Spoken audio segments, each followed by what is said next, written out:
If you've got back from work or you were thinking of a little nap, now is the time, I suppose. Discussing Chris Chibnall is going to be very deep and complex, I would have thought. So, or if you just need to kind of relax, there'll be no triggers going on in the next hour and a half, will there? There'll be no kind of, venom. There'll be no anger. There'll be no kind of frustration. I think it'll be a very calming, therapeutic experience. And as you know, with the sense sphere, we'll be very fair on both sides. But yes, this afternoon, we're just going to dip our toe into the waters of just discussing a very sedate topic, the trial of Chris Chibnall. Instead of the trial of a Time Lord, I thought we'll go for it. It was a really good one about Russell Davies. And I think we were fair there because he's had 2 iterations. And of course, with Chris Chibnall, he was a showrunner for quite a while. So it's well worth us discussing that time and the consequences of it, ramifications of it. And I'm sure the thread will be lively. So it's good to see an awful lot of people there at the moment. An awful lot of people to say hello to. Let's take a look just before I join everybody. Hail, Peter Harrington, Crimpling, welcome. Cinnamon, welcome. Archibald Lazarus, welcome. Timescales, good to see you. Noel Zone, we were trying to get him on. I'll try a bit later again. Sadako 24, I'm hoping I've got most of the people who've joined us punctually to actually go over the tea leaves of the showrunner that was Chris Chibnall. But of course, it can't just be me. It's got to be democratic. I like to just chair, not dominate, not do monologues. So of course, I'm going to venture over to the pond to the side. And of course, let's have a look. There she is. There's Michelle. Hi, Michelle. Hi. Good morning or afternoon or wherever you are. I know. Well, it'll all be a blur in a minute once we start talking about this. Welcome to Hugh. Hello.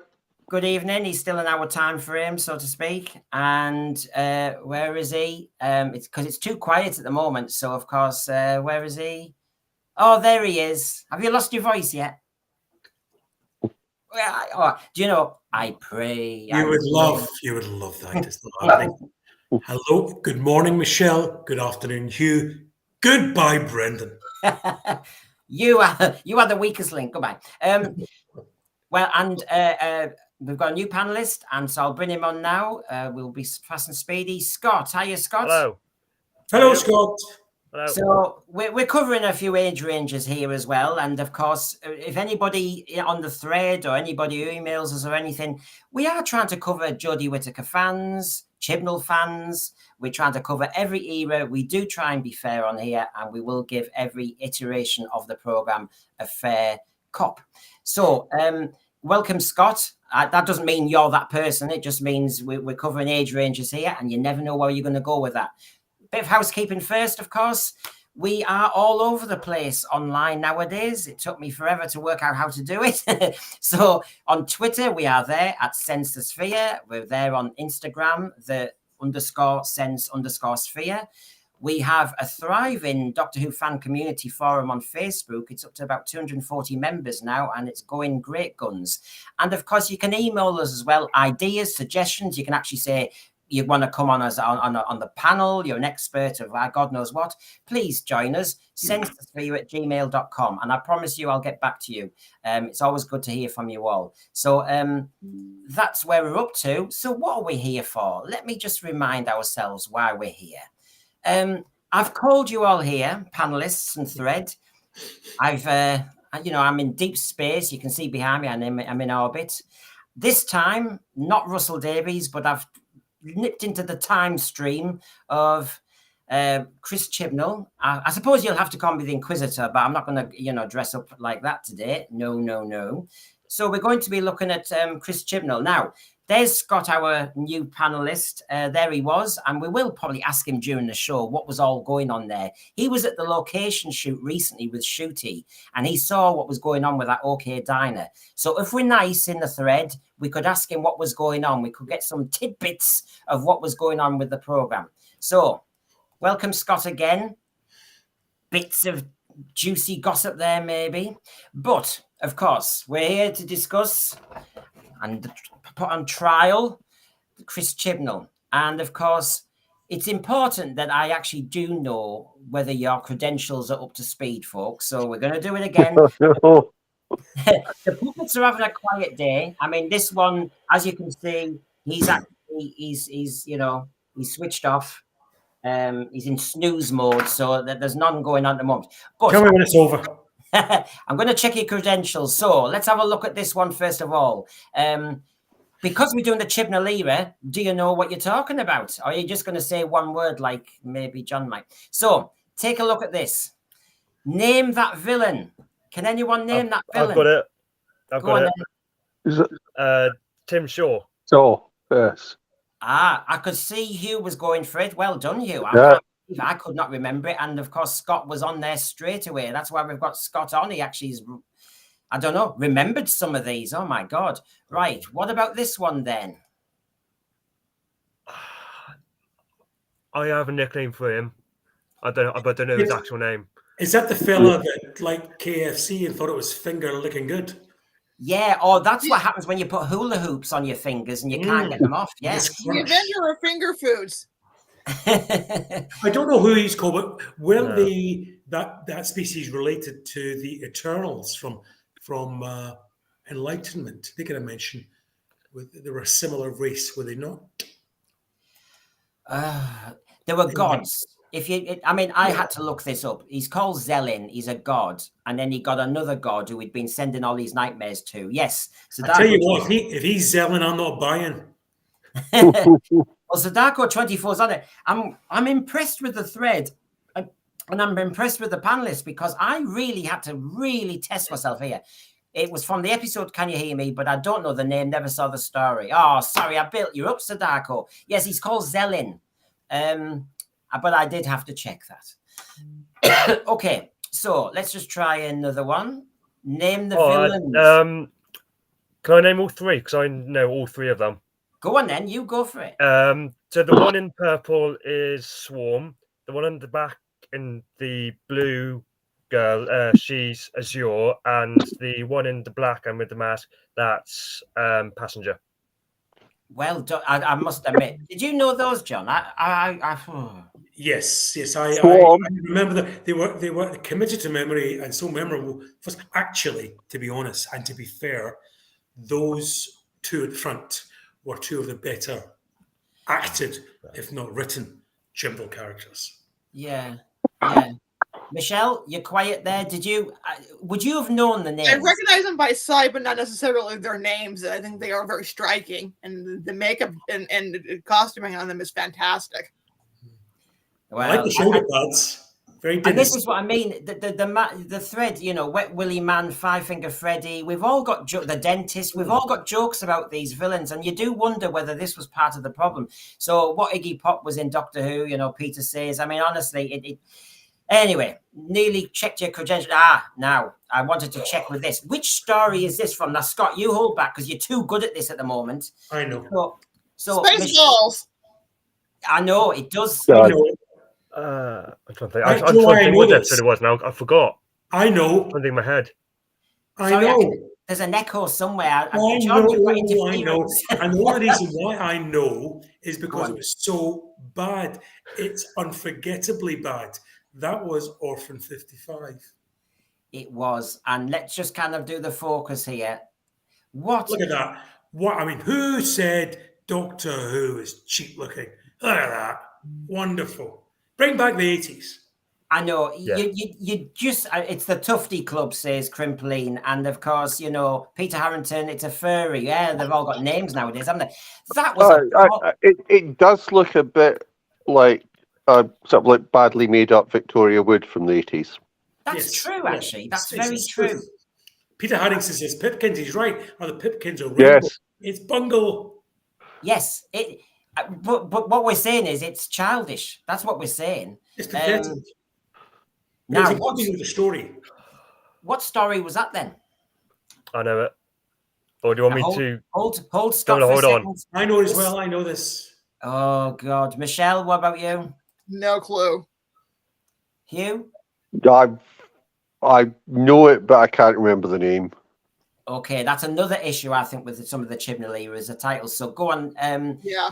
John or Scott, who wants to go first on this one? The reason why I'm going to have a go is because Go just to prove my credentials in that I did pay attention to this era. It's not as if I didn't watch it like some or gave it scant attention. This was from Jodie Whittaker's second story, The Ghost Monument.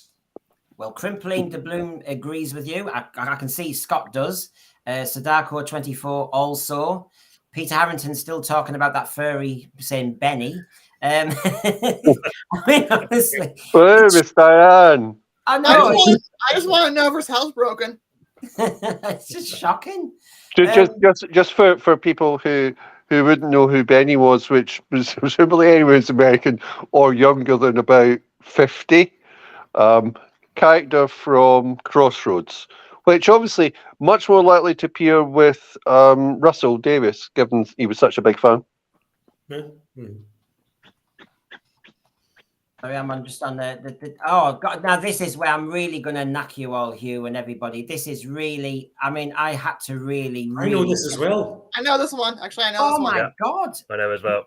Maybe I should leave this show. Get off! I don't. So there we are. Go on then. What do you? What? Go on, Hugh. Go on, Michelle. Michelle, you I do don't. it. Go on it. Nikola Tesla's Night of Terror. Oh, I should have guessed it from the fact that it looks like every other Nikola Tesla that they have. Generally. I thought it was Clark Gable. And I would never, ever have got that title, I have to say. It was such a long title as well. Tesla's Night of Terror. Unfortunately, Chris Chibnall's story titles don't exactly roll off the tongue. No, that's no. Yeah. Yes. So we're here, obviously, trial of Chris Chibnall. And really, there's a lot of interesting things to talk about. It's not just Timeless Children, which, as you know, we did in a great show a while back now, the Timeless Children. Great discussion there. But, he chose Jodie Whittaker and he chose to make the Doctor female. And that is all his era too. So there's quite a lot to discuss when it comes to Chris Chibnall. Now, of course, I talked to the panel earlier, and of course, we want to be reasoned and we want to be fair. And of course, part of that means that we are going to look at the prosecution and the defense of Chris Chibnall. So if I could just kind of get all my ducks in a row, so to speak, I think we're starting with you, John. You did give us a very detailed kind of summary of proceedings. So if everybody in the thread and watching us can see, there's a lot to take in. Yeah, John spent about as much time on this as the season 11 climax that first draft that Chibnall did. So here we go. So 5 minutes. There you go. Yeah. So do you want to explain yourself, John, and go through your prosecution? Yeah. He's a 3 times over hack. So we'll start with the prosecution. Where do you begin? Just where do you begin? This is the problem when you get fans running Doctor Who. It's almost as if they were passing a crown on, from Russell Davies, who, remember, brought back Doctor Who basically because the BBC wanted him to write a show for them. And he wanted to write Doctor Who, so the deal was done. And then as a result of that, Peter Moffat, who had written some of the better ones of that era, if not the best, was in line to take over and did, and performed the job really well, although probably for too long. And then in a sort of way that passing on the mantle, that another fan had to get it. And we were told at the time that Chris Chibnall was the only candidate. Toby Whitehouse would disagree with that, given some of the quotes I've read subsequently, but it was passed to him. You know, Doctor Who, a precious Ming Vaz, was passed to Chris Chibnall. You know, him who had the same sort of fingers as that guy we looked at a couple of shots ago, and basically because he'd had Broadchurch. Broadchurch had been a big hit for ITV. It was an acceptable piece of television drama, nothing special about it. But Chris Chibnall's specialty really was that he was good at Sunday night evening dramas, be it Law and Order, Born and Bred, all that sort of stuff. Fairly mindless pap, didn't trouble most people. And he was put in control of Doctor Who based on what he'd done there, and because he'd written some stuff in Torchwood, which is aimed at an entirely different audience from Doctor Who. And again, he was able to exert his fan credentials and his potential to sort of write fan fiction. So he got it. He got Doctor Who after writing 4 episodes of Doctor Who, none of which were in any way stand out. I want all of you in the panel and in the chat, just think about the 4 episodes he wrote. I've got them in head because I did my research. None of them were stand out. None of them even got midway up the table of popular Doctor Who stories. So one has to wonder, why was this man given it? But he got it, and once he got his hands in it, he decided to make a female, use it to project a female doctor. Now, I want to make this clear right at the start. This is not criticism of there being a female doctor. I was up for a female doctor. I think a female doctor was a good idea. But unfortunately, he chose a mate. He chose a great actress, but not the best actress, and certainly not the best actress for the job.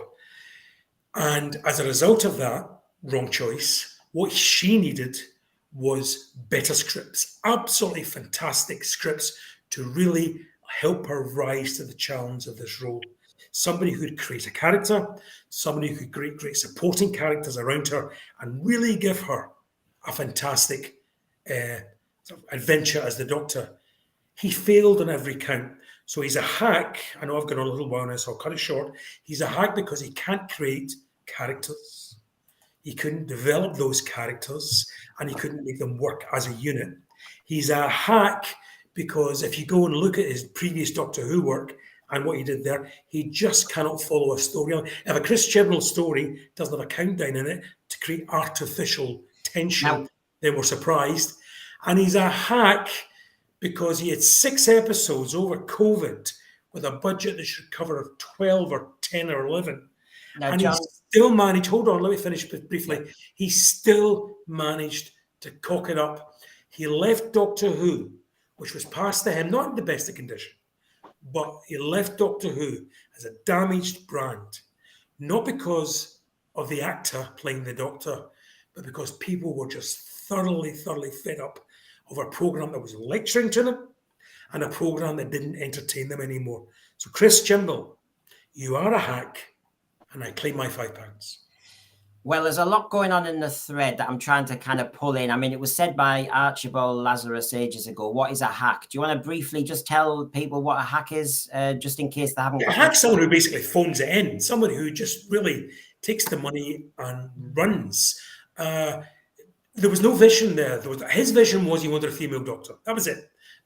He had absolutely no idea what to do with this act. And I feel terribly sorry for Jodie Whittaker because she was given the keys to the kingdom and he, not her, he blew it for her because given proper nurturing, given good scripts and a great supporting cast and a vision and a strategy, she could have done well given her own, if you like, the fact that let's look at propensity to be the Doctor. He didn't do that, and he let her sink rather than swim. Let's have a look at one thing that's coming through the thread from what you're saying. There's an awful lot, obviously, to explore, and I think we might as well hit one of them now.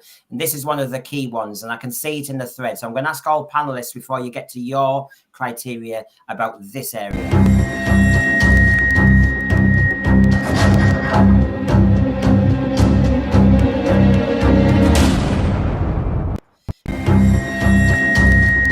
I haven't done that for a while when you do it twice, but no, the thread is actually alive with, right, let me just go through. I'll read them out and then let's see where the comments are. And obviously, you've referred to your opinion on this, John, already, but let's have a look. Archibald Lazarus, I agree. A female Doctor is a good idea. Problem being, a female doctor was never a good idea. So straight after the other, Chibnall proved it. Now, Geordie, I think, has been good in some other things, says Sadako. She was very good in Broadchurch, Attack of the, what the block is that? But a miscast as the Doctor. Archibald Lazarus, a female doctor, was a great idea, needed good writing, though. And then later on, the character writing was bad. Cyberman Strikes, female doctor wasn't the mistake. Then problem being, as just elaborated, Chibnall, Whittaker, and Wenger were a perfect shitstorm of awful.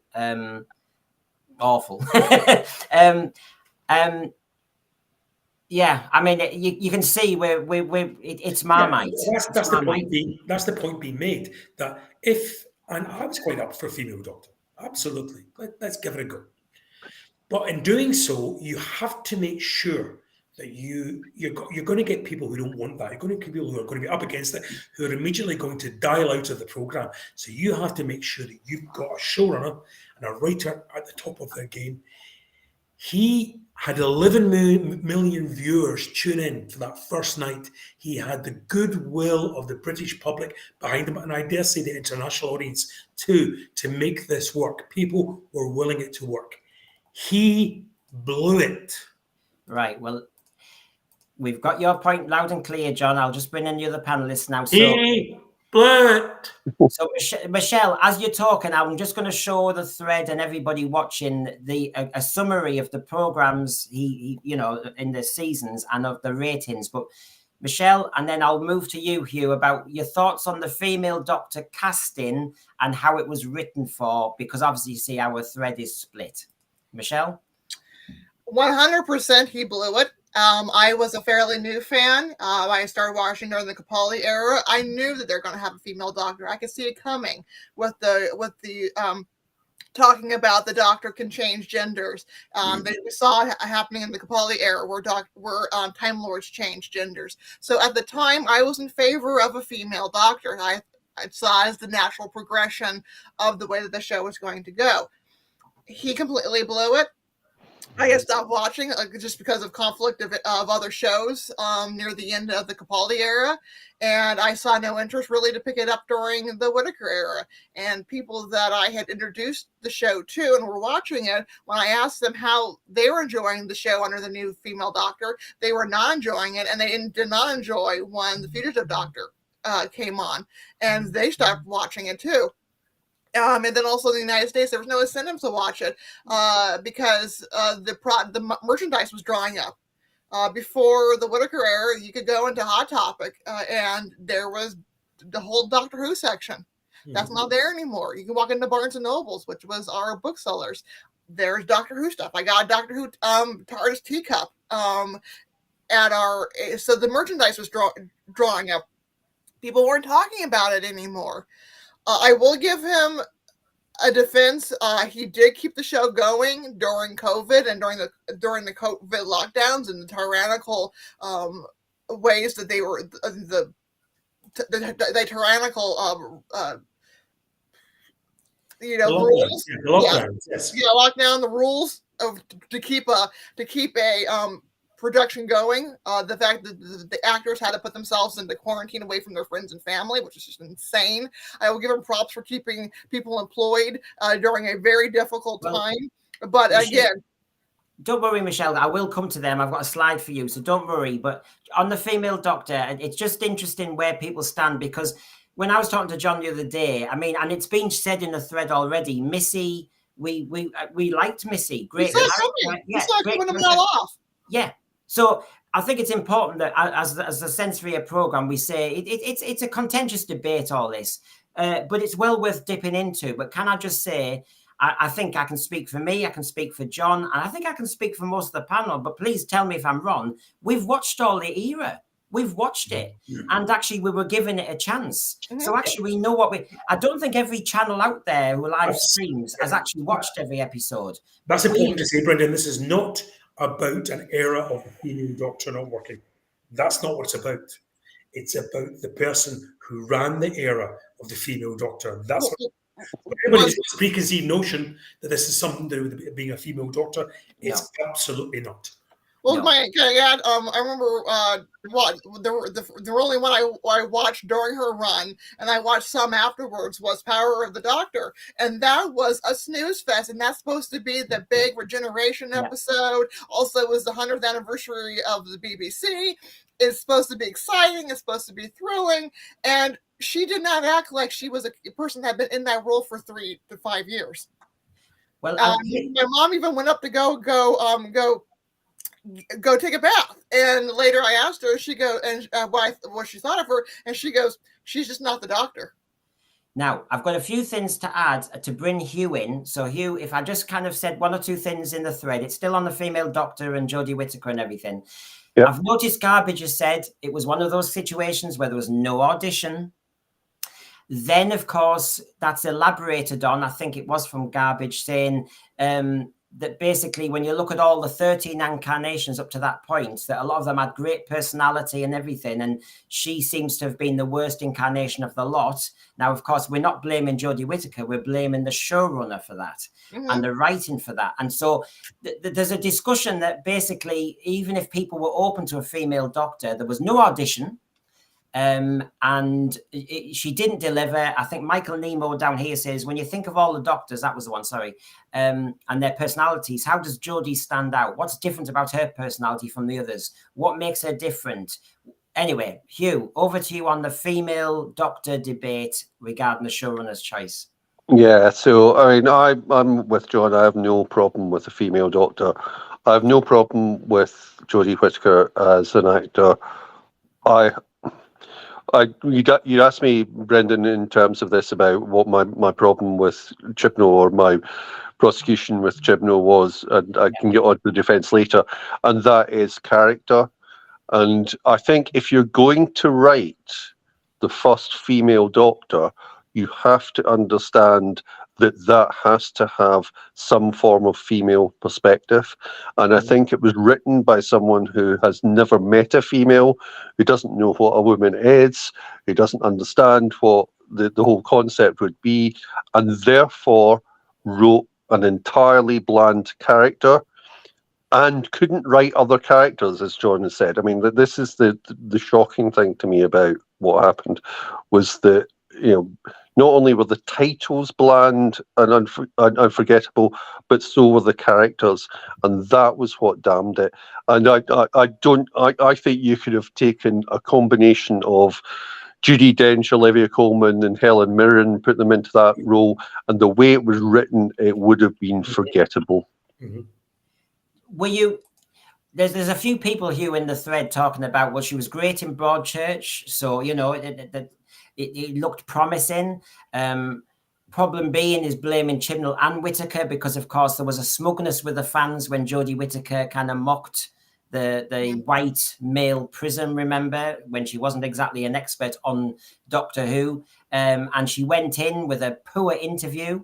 Have you got any more to say? I mean, we're trying to let her off a little bit. Yeah, so I might get, I'll be contentious here. I think that's a pile of crap, and I think people are covering up their misogyny by using that.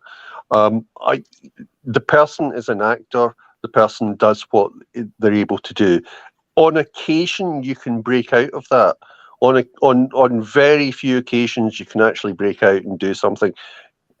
That's why I'm saying I don't care who you cast with that writing. You could have put the best actors in there. It would have been forgettable. It makes no difference. And the fact that she didn't know about Doctor Who, neither did Eccleston. Neither did Tennant. And Eccleston really didn't know about it and did say fairly similar things, that he didn't think it had been a very interesting programme and before that. But he's a great Doctor. He's a very good actor, but he got written well. Whittaker had no chance in that. That was a hot mess of Chibnall's creation.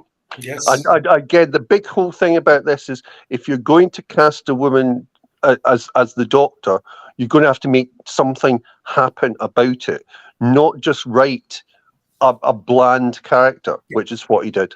And that just, sorry to jump in here again, that's so important what Hugh just said, because it links into what I said at the start. It's all to do with the writing, all to do with the vision or lack of of the showrunner here. And on one of your previous streams, Brenda, I talked about, if you're going to cast a female doctor, I said, make her female, play up to those female attributes. She, there was nothing about Whittaker's 13th Doctor that made her in any way appear to be female. She was written as Subtenant, Sub-Smith, except she was called she. So there was absolutely nothing there. And this is why Chibnall is a hack. There you go, Michelle, take a first drink. This is why Chibnall is a hack, because he thought that simply casting a woman wasn't itself enough. And it absolutely wasn't. It required a strategy, it required a vision, and more to the point, it took a whole lot of people to advise him, women behind him, to make him do it properly, and he didn't do that. And to take the proper example which Michelle has mentioned before when we've had these discussions, The Witchfinders is a shocking use of women, and it's a shocking use of her in that role, and it's written as if she is not a woman. Now, Hugh, can we come back?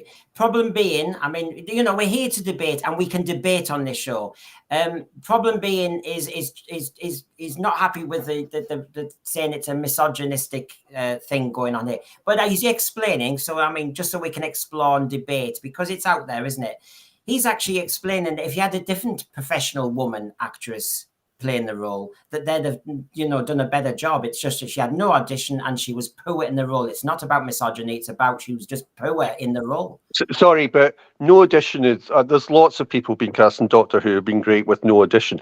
It's not about auditions. Auditions are a fig leaf of respectability, just like sort of like doing reviews at the end of the year for any career are. She had done acting, she had been a successful actor, she was capable of doing it. She has continued to act and continue to act well. Attack the Block's a very good example in terms of that. This isn't about audition, this is about writing. The writing was shocking. There was no reason for anyone to be doing that. And again, if you cast a man with that writing, they would have been entirely forgettable. Yes. And that includes sort of Tom Baker, Patrick Troughton, whatever. It was awful, awful writing. I agree. Can we talk about an example of awful writing? When Graham has this thing about he's nervous about his cancer coming back. And he has this whole thing about being scared that every day he can get that drop bomb again. And she just looks at him and says, well, I'm just awful. I'm socially awkward. I don't know what to say. I mean, when you go back and look at something like Snake Dance, when Tegan is free of the Mara, and she is a tough, bristly character, and she's crying, what does the Davison Doctor do? He just puts his arm around her and lets her cry it out. And like, I'm here for you. She could have done that. Like, I don't know what to say, Graham. I'm so sorry. But just, I'm going to be your buddy when we go through this. I do think, though, I have to say, I'm kind of caught in a few places here, because I can see what Problem Being's saying to a degree, and I know what you're saying, Hugh, and I'm not sitting on the fence. It's just, it's one of those things where you think, hold on a minute, the writing was poor. I agree on that, premise. But I also think she was miscast, and I also don't think she was a very intelligent actress in the role. If you think of Patrick Troughton, he was a character actor. He brought inventiveness to it. I have to say, are we really saying, let's just put it out there, that the classic Doctor Who dialogue was always hot and on fire? I mean, come on. I mean, Tom Baker, I've just been watching the Rebus operation. I mean, the dialogue, and that was Robert Holmes as well, it wasn't top form. And, they have to work their socks off. Yeah. I just think it was a bit of lazy acting as well as lazy writing. But this wasn't just, this was lazy writing of a completely different caliber. It's not just about naff dialogue. It was just, as we said, lack of vision, lack of storylines, lack of ability to create a holistic character and put good supporting characters around this choice, because it was a very brave choice to be the first producer to introduce a female doctor. And to that end, he should have worked his socks off to make sure he took, because he would have known that there were going to be misogyny fired at, the misogynist standing in the wings, ready to fire brickbats at her, irrespective of the performance she gave. Now, in my view, she was miscast. He absolutely was. But she was on a hiding to nothing because of of the garbage she got. The reason I think she got the part was because Olivia Colman turned it down, as like someone mentioned in the chat before. Chibnall went for someone he'd worked with and worked for over a period of time. He'd worked with her over 3 seasons at Broadchurch, and therefore he thought this is someone who knows the way I work, that I phone it in and arrive at lunchtime and go home for afternoon tea, but someone who knows how I works, and therefore I know how she works, and we can work it out between us. That's probably as good as it got. So as far as I'm concerned, what he should have done was had a 3-year plan, a 5-year plan, whatever. Apparently did have a 5-year plan. Oh, yeah, he said he did. He didn't. He didn't even have a show Bible. We'll discuss this later on about how he blew in the wind in terms of what fans were saying and what what the internet may well have been a buzz about in terms of changing his view. But nonetheless, Jodie Whittaker has my absolute sympathy. She did, like you said, get that part through word of mouth or because she happened to know the producer, and that happens with males as well as females. But no actor, I believe, Brendan, no actor could have risen that sort of material up from the swamp that it was in. Now, remember, and I'm bringing in Scott next, don't you worry, Scott, because you've heard all the debates, and so you've got a lot of points you can pick on, particularly the female doctor choice. We're talking about the trial of Chris Chibnall. It was his choice. He decided that, you know, he could hit the headlines and do something very different and have the first female doctor. And he needed to do that well. And as you've heard from the thread and from the panel, whether there was a miscasting going on, poor dialogue was given to her. Michelle's given us the example of, you know, if you're going to have a female incarnation of a doctor, show compassion and empathy and, you know, make it a female doctor, not just, you know, in name only. So come on. You're the youngest member of the panel. That doesn't mean anything in one respect, but I'm fascinated. So what would you say, Scott, on this one? When she got cast, obviously, I was watching the casting announcement. I put her down, introduced Jodie Whittaker, 13th Doctor. I'm like, okay, I haven't seen anything else. I'll give it a go. And also, I gave Capaldi a go. Everyone, obviously, every Doctor could go. Then, obviously, first episode out, I'm like, okay, it's quite good. Introducing, obviously, Ryan, Graham, and Yaz all separately. That's quite good. Then, obviously, her landing in, I think it's the train, like, I'll say, 15 minutes to the episode. I'm like, okay. She's given us some Emphia, obviously just regenerated from Capaldi. Then I think, obviously at the end of the episode, Sven said, "I know exactly who I am. I'm the Doctor." I think that was her stand. Like, I know every Doctor has a standout moment, but like when they first say, "I'm the Doctor," that's it. That is wow. Like, I think in the Christmas episode just gone, I think Ncuti never said. Oh, you probably did say, "Oh, I'm the Doctor," but at the end, he said, "I'm the Doctor." I think that's where, like, there it is. Then I think, I think the Rosa Parks episode, I love that episode. I know some people don't. Some people said, "Oh, it's a bit like," Did you think, Scott? And at the age there might be interesting because you like Cinnamon in the thread came into Doctor Who at a very different point. Did it seem like a stale show where it's only white male actors? Did you think it needs a woman actress? I mean, were you thinking that Chris Chibnall is on the money? He's spot on. This is what it needs. I think because obviously they've had female Time Lords before. Obviously, Missy, Romana 1 and 2, Susan, obviously as the Doctor's granddaughter, and obviously in I think probably the 5 Doctors or before they had female Time Lords. Obviously, I never knew who Chris Chibnall was as a writer because obviously I never watched Broadchurch or anything. And so obviously when he got up, I think it was the first episode. What I didn't really like was I can remember was the Battle of Series 7, Series 11 finale. Trips off the tongue. Trips off the tongue. It does. Yeah. Very good titles. The Battle of blah blah blah blah blah. I don't yeah. call it. I've got it here. Yeah. Blah blah blah blah blah blah. I think that was probably one of the bad ones. Then and the I'm not going to bottle this name. It is the one after Arachnids in the UK. What I call it the Pating There you episode. go. So Got it there. I'm The not going to say it. Saranga. Yep, Saranga Yeah. conundrum. Yeah. Conundrum. Yeah. I didn't like obviously that one and Battle.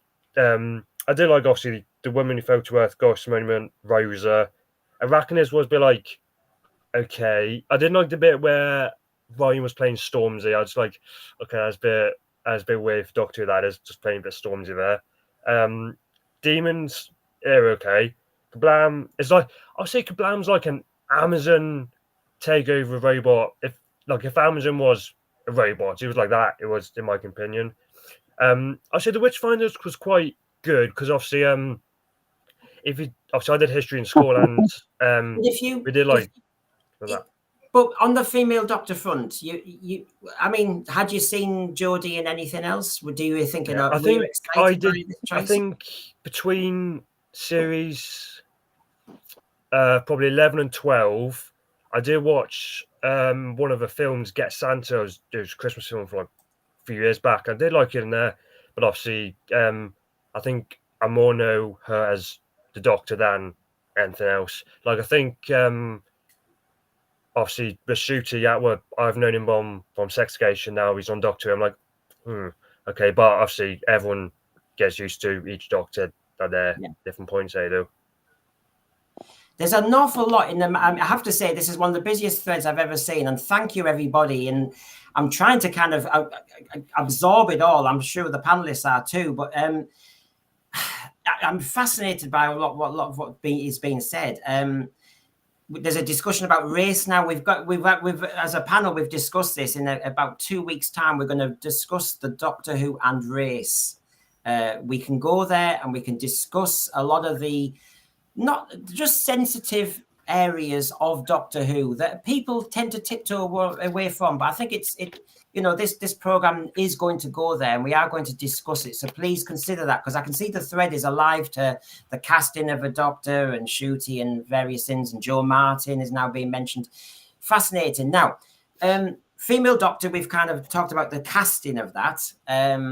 She has no choice. If you were offered the role, you'd have probably said yes yourself, wouldn't you? I mean, I wouldn't have turned it down. It's Doctor Who, for God's sake.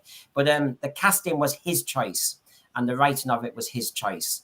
Now, before we go into another element of what the panelists thought with their indictments, I want the panel and the thread to consider this.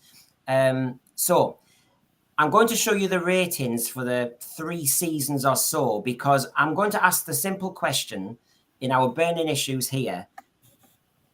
What do you think is the main reason for the collapse in the ratings? Was it the casting, the miscasting?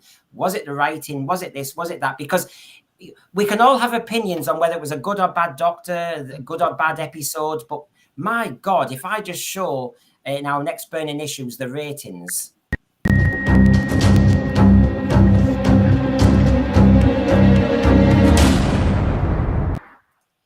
Now, here we go. So if you take a look, and I know John normally asks me about the audience appreciation, so you can see it there, and I've only color-coded when they hit 83. So you can see in his early ones, there seemed to be some audience appreciation, and you'll see we never really get there again. But basically, we started 10.96, and you can see by the end of that first season, we had dropped nearly 4 million. I will just continue to make the point, and then the thread and the panelists can ask, can start by saying what they thought is the main reason for such a collapse. Then, of course, the second season, we start at 6.8 and we end at 6.3, although that was a New Year special. So if you say the season ended 2.2 million down with the Timeless Children, and you can see suddenly the audience appreciation is starting to wobble a lot more as well, with the reds and the pinks there. And then, of course, when we hit the flux and the specials, the audience appreciation is now starting to tank. And the ratings are bobbing from a peak of 5.8 and fall into 3.47 with the Legend of the Sea Devils before a rejuvenation, just tiptoeing into 4. Now, thread and panelists, and I'm going to start with Michelle this time. What do you put down? we've got a multitude of reasons. What's the main reason why there was such a tanking in the ratings? This is shocking. I mean, the obvious part is that she is not connecting with the audience, or the stories are not connecting with the audience. And when you have to look at, Capaldi was blamed for the crashing of his ratings in his era, either rightfully or wrongfully. And then you have this era, and you can't, you can make, mental gymnastics trying to excuse everything else. You have to blame the lead actor. You have to blame that this is not connecting with the audience. There's something that is either the stories or the acting or both that is just not connecting. Or possibly, it was in the thread hours ago, it feels like now, but somebody said there were too many companions and therefore the interplay, there's too much going on. None of them were particularly memorable. Peter Davison nearly struggled with that the early days. I don't mean as an actor, but basically having 3 companions cluttered the whole dialogue up, and that was a problem. Hugh, where do you stand on this? Where the ratings did tank very dramatically. What do you put it down to? Yeah, so I mean, I think first of all you have to wonder whether there is something else going on that's not Doctor Who. I mean, those ratings do go completely down. I think the ratings, the drop 4 million drops incredibly quickly. Now, so we're down at roughly 7 million after show 5 in the first season. Yeah. So it then sort of like maintains roughly that. I don't know. I honestly didn't think it was that bad up to that point, because you're going, this new Doctor, there are new things coming in. There were major problems there, but I think perhaps there was interest at the start simply because it was a female Doctor. And I think that the writing then said nothing about that, didn't really go anywhere. And it's, I can't get beyond the fact that I quite liked the first season in some ways, but at the end of it thought it was incredibly less than the sum of its parts. And that's the problem. The whole structure of the... I just seem to think that we had a black companion in there with some form of disability to be a black companion with some form of disability. We'd a woman Doctor to be a woman Doctor. We'd an Asian character in to be an Asian character. It was characters by numbers. And why would I care about any of them? Yeah. I mean, me and Scott were talking earlier that, where's the character arc for Ryan? He had dyspraxia for one episode. I think you said maybe mentioned in one more. Yeah, I know they mentioned in the first episode, then I think they could have mentioned in the Ghost Monument or Rose or episode, and they've just forgotten. Yeah, they did. Yeah. And he ends up sucking his thumb in another episode. I mean, what do you do with this character? I mean, I was saying to Scott earlier, when everybody went on about the power of the Doctor and the regeneration from Jodie Whittaker into David Tennant, and people discussed that the costume and the clothing changed because you had female clothing onto a male actor and respect for David Tennant and all that kind of palaver. Well, there was no respect for that young actor, that decent young actor. He ended up sucking a thumb for a stupid reason. I just thought, you're wasting and misusing people. You're not testing them. John, where do you stand on the fact of... I know we've got the hack, and you've said an awful lot, I have to say, about various factors. But sorry. No, what I'm saying is, that's a dramatic drop in ratings. Yeah, but you don't have to be a rocket scientist. Okay, television program starts with 11 million viewers. Television program ends with almost more than a third to a half of that gone. Why? Because it wasn't very good. End of tale. If programs should either maintain or build, that's it. People vote with their remote controls, and they voted to switch this thing off. And it's interesting that those figures you have there, certainly figures going on, are I presume the 7-day figures rather than the overnight figures. So people making a choice chose not to watch Doctor Who when they did make that choice at the beginning of the season. So it was boring. That first season, the word I used when I discussed it with Hugh when we first watched it together was vanilla. It was just very plain, bland vanilla. There wasn't at any point a sort of punch the air moment, a get off your seat moment, a be excited moment. And that was a combination of bad characters, poorly characterized, not so great acting, woefully underused and badly used guest stars, and I've not even got anywhere near the plotting or the writing yet, and really music that was just basically ambient. It was just in the background, not punctuating moments, which music should do of high drama. Maybe because there was no high drama for it to punctuate. I don't know. So that continued into the next season. People come back, try it again. So you start with about 7 million or so, and by the end of that season, and by the end of the following season, you get to Legend of the Sea Devils, which had the worst overnight of any Doctor Who story ever. And you know what? It should embrace that because it deserved every last bit of those viewers who deserted it because it was a piece of poo. And to be honest with you, I wish I had never seen it. Now, what do you reckon to this, Michelle, regarding, and I'm trying to reinforce it because it's just been mentioned in the thread, and we have mentioned the hack writing and all the rest of it, but it wasn't just Chibnall on his own here, and the thread has been mentioning this. If you just took a look at my slides, I was actually quite surprised when I did this to see a lot of new directors to sci-fi, a lot of new writers to sci-fi. That's season 11. Then season 12, a lot of new directors to sci-fi and a lot of new writers to sci-fi. And then it calms down a little bit in the last series. But again, there's a few directors there who haven't done sci-fi before. And Maxine had done a previous one. Ella Road, it was a new one. Maxine had done The Haunting of Villa.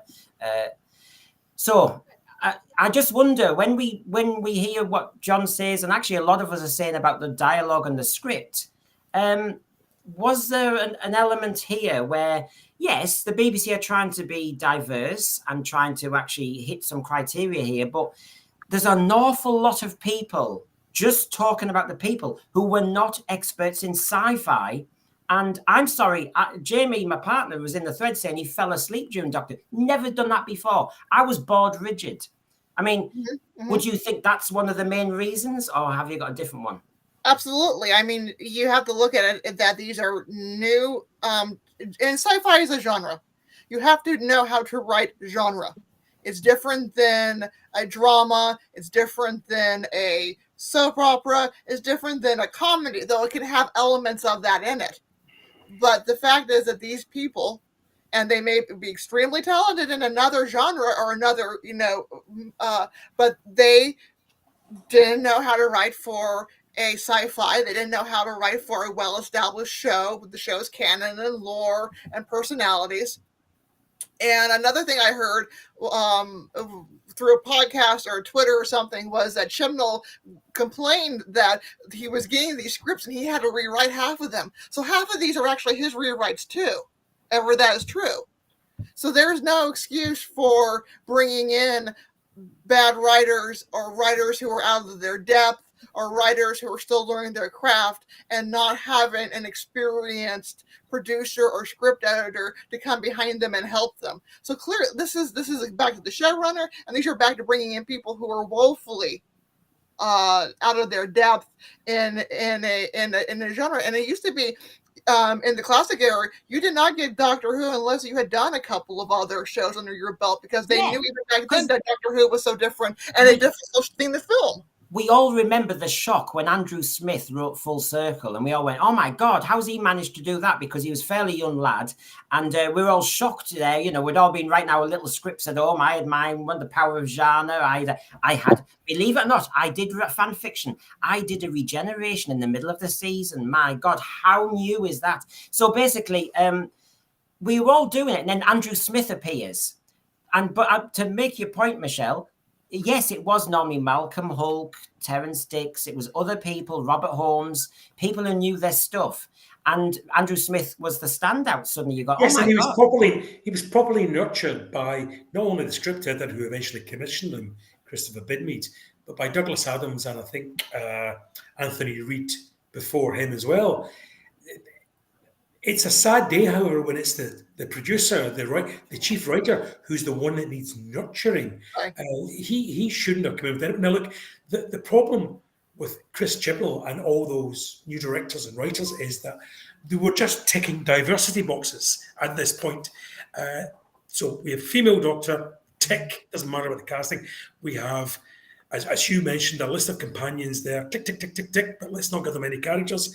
Let's now get in a ward of directors and writers, tick, tick, tick, tick, tick, tick, tick, whether they suit the show or not. So the recipe was there for disaster. What he should have done, absolutely he should have done, was put all his eggs in one basket, cast that female doctor, made sure he surrounded himself by seasoned professionals and people who knew how to write properly for a lead woman, and then he may have done better, but he didn't. He was too interested in ticking those diversity boxes, and as a result, set the cause back, whatever the cause is, by however many millions of viewers. Well, sorry, Michelle, one second. And it's just a thread. I mean, it's so busy and it's so interesting. I'm feeding back what people are saying. But I made my point about the writers being sci-fi writers or non-sci-fi writers. And there's some very interesting points in both directions. So like problem being he said, you don't need necessarily to be sci-fi writers to write good sci-fi. I grant that. And that's happened in Doctor Who, especially classic Doctor Who. I grant that. I think where the problem seems to be now, when I look at that list now, is they're coming to bring a different agenda, more emotional development, to bring a lesbian character arc, to bring a different thing rather than a sci-fi concept. And sometimes, like the Legend of the Sea Devils, number one, there was a complete misunderstanding about that actual monster. We seemed to crank it into the Far East, so we had a Far Eastern named director where everything was set up to do it all like that. Rather than you've misunderstood the monster, your focus with Chibnall is to make sure you've got proper emotional development between two women. We've gone off the point. And I'm a gay man, and I'm thinking, we've gone off the point. You've missed the focus there. Terry Nation, he wrote not sci-fi, he wrote dramas, he did comedy, he did a fair few things, didn't he, in the 60s? Interesting. So, one of the better Chibnall episodes is The Haunting of Villa Diodati, which is written by Maxine Alderton, who wrote for Emmerdale, which is a soap opera here. So, yes. I don't necessarily buy into you have to be a genre writer to write science fiction. You just have to be blooming good at what you do. I think one of the things good that's drama. Yeah. Two things: good characters and conflict. And if you can write that and write it well, you're onto it. There's an interesting thing about that, because I agree with John. I think the thing about The Haunting of Villa Diodati is that it's actually a proper story in terms of what happened. So you've got the basis there of what's going on. You've got a very easy link from Frankenstein to the Cybermen. You've got something that it is for a writer, and I presume, I don't know Maxine Alderton's background, but I guess from the way she wrote it, she was interested in the whole story anyway. Mm-hmm. But the other thing that I struggle with now is there's a big difference between writing for Who with a story arc, no matter what it is, and Who in classic era where you didn't really need to know the story arc and you could write everything and you weren't developing things in order to finish at the end. And all the stuff that Russell Davies talks about rewriting scripts as well, I think a lot of that is because you're rewriting in order to make the stuff that you're writing at the end fit in. And that becomes problematic if you don't really have an idea of what it is you're writing. Well, and Russell T. Davies, in one of his few moments of clarity last year, made an interview about that. The people who are currently writing for television do not love television, do not love the shows that they are writing for. And he says, how can you write anything good if you don't love what you're doing? Mm-hmm. Yeah, but I think you can write for shows that you don't love. Yeah, I think you have to want to write, and I think you couldn't be a showrunner for Doctor Who if you didn't I get John's point. I don't think you have to be a fan, but I think you have to love the opportunity that it gave you. Or they're not even a fan. I mean, the whole part of it is saying that they're not even a fan. They don't even like television. Either. Yeah, and I think that's a huge problem. But this is where the showrunner needs to be a custodian of the program, or the script editor, as was, and they make sure. Yeah, you've got a new. You need to bring in new blood. Not against that at all. And sometimes, as Hugh's saying, they don't have to be sci-fi trained, so to speak. You know, good writers can write for many genres. But the point is, if their script seems to be sci-fi light or something, or too sci-fi heavy, like a Christopher H. Bidmead one, then I know he was the script editor, but a script editor or the showrunner or producer could actually tinker with it a bit. That's the whole blooming point. And I just feel as though this era seems to have lost that completely. I think I've asked everybody about the ratings about that one. So let me just go back to an awful lot of lots of issues to discuss on this one. So let me bring one in from Scott. I'm just getting to the right area here.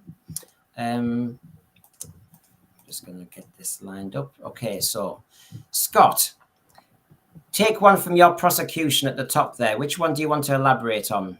I think I'll do the too many standalone episodes, because that'd be quite easy. Okay. To do. Also, I think obviously the first three, the first two, it's like a two-parter. There's obviously New Doctor, then the cliffhanger for the Woman Photograph literally leads into the Ghost Monument. Then obviously standalone. Then I think the whole other episodes are standalone episodes. Then we get to series 12, obviously Spyfall Part 1 and 2, obviously two-parter. Then the Fugitive Doctor, when that ends, obviously that episode, then the next episode never said anything about it. I'm like, okay, that's a bit weird. I think they did say, "Oh, who are you in practice?" But that was it. And then The Haunting, Ascension, and Timeless Child. Obviously, they were like a three-part, because obviously Ascension led into The Haunting led into Ascension. Ascension led into Timeless Children. What? No. Then when the Doctor got sent to prison. Well, you see, Scott, there's a couple of interesting things I'd like your opinion on. So one is you I didn't ask you, but you came up with that too many kind of isolated episodes. And you seem to, am I wrong? You seem to be implying that when, for example, Timeless Children appears as a climax to a season, it hasn't been built up to. And or, like you said, Fugitive of the Jadoon, you land an idea, but then you don't develop it later. So actually, it's bad writing again from the showrunner that there's no. I mean, it's not one of Hugh's favorite phrases, narrative arc, but there isn't one. It doesn't join together. Is that the point you're trying to? Yeah. That's what I'm trying to say. It doesn't, like, at the end, if like a massive thing happens on the episode, saying obviously just say, I think if I can remember one. When the Doctor went into the space prison, the Doom thing, at the end of the Timeless Children, obviously that led into, I think, Revolution of the Daleks. Obviously, Doctor in prison, blah blah blah blah. Then she got rescued by Jack. Then also went to the Yaz's or Graham's house. Yeah. Then she literally said, "Oh, I've been in space jail." That was it. There was no like, "Oh, why were you there for?" "Oh, who you to see?" Can I ask you one more question, Scott? Because and it's Cinnamon, if you're still there in the thread, or anybody else who's of a certain younger age, because the point is, when you came to Doctor Who, it wasn't episodic. And I'm a classic Who fan, obviously, from my youth, and I do miss the episodic nature of Doctor Who. Now, because you came in around 2011, 2012. Yeah, mine was the Doctor Widow under the Wardrobe. Yeah, so the point is you were seeing one-off episodes. So I'm interested in your point that you're saying there were too many one-off episodes, when that's really your experience of Doctor Who. Do you crave the classic Who version? I think for classic Who, obviously I've just not finished it because I'm doing a Doctor Who rewatch. I think some episodes do lead into Doctor's Part 1, 2, and 3. But I think with John Purvis, I think with probably 70% of his episodes are like 7, 8-parters, and it does feel like, okay, just wrap it up. It's too long. It is, but obviously they couldn't help it in the 70s. They couldn't. But I think, obviously when Flux aired, it was literally one story led into another, led into another, led into another. Yeah. Then I think in Eve of the Daleks, I believe, they did mention the seed, the Floor de the Mar from obviously the next story, Legend of Sea Devils. Then they never said anything about it in The Power of the Doctor. So like, oh, that was so exciting in meeting. I can't remember that woman's name. Yeah, they didn't mention anything so from memorable. It. I mean, John, when we've mentioned, I'm just in case people didn't hear you at the beginning, you did mention the hack writing. And can I just make that clear, just in case people aren't aware? Chris Chibnall is a hack. And so Michelle, I'm doing this for Michelle's benefit. Okay, so far we're counting. The hack was mentioned about 8 times so far. So keeping. So one thing I wanted to ask you, John, was regarding, this allegation in this trial of Chris Chibnall of his hack writing or lazy writing or inept writing, is the point I was making with Scott, which is not linking up. I mean, for example, in the Flux season, we had that moment when, of course, I was dreading it. I don't want her to go into, she had that chute she put into the TARDIS console, and you were dreading her and Tectoon getting it out, and she would discover all her memories from the past and all that stuff. But it was just hidden away. Flux was never explained. As somebody in the thread has said, sorry, I'll try and trace your name again. In Fugitive of Jadoon, a companion died. Sorry, it was Raymond Williams. Never mentioned again. I mean, that's the hack writing we're talking about, isn't it? If you're going to have all these great ideas, you need to build to them, have ramifications. At least in Time Flight, when Adric had died, there was some dialogue about it. Mm-hmm. The other thing here is sort of like picking up on Scott's point. And your comment on narrative arc, I don't think it's just about the stories being standalone. It's the stories feel isolated, as if sort of like it's as you're saying, Scott. Something happens and then nothing happens afterwards. It doesn't have to be a whole story linked to it, but it could be. It just seems to not. And this, to me, is the whole problem with character. Is that's we're back at Ryan's. It's not important after the one bit it appears in, and everything that seems to appear like that just disappears, and it becomes meaningless. That's exactly the point, and why he is a hack, because he makes a character dyspraxic. I've worked with some dyspraxic children in my time. So you question his motivation. Does he have a point behind that? What's the message? What's the point? What's the vision? What's his reason for being this character? And then he is introduced, and in the first episode of this new era, this dyspraxic character who's difficulty riding a bike, and there's a potential there for conflict between him and his step-grandfather, not understanding the importance of this condition and being a bit down on him, which may well feed into the narrative about building these two characters and the friction between them as you go through the season. But then, of course, what happens in the next story? You got him flying about the place with a gun, pinpoint accuracy, shooting those robots in the Ghost Monument. So that tells you all you need to know about the legitimacy of this hack writer that is Chris Chibnall, because he puts it in, not because he's got anything to say about this particular disability, this particular support need. He's put it in because he's ticking a box. And you can say the same for having an Asian policewoman there as well, or a black character married to a white character, or having a female doctor.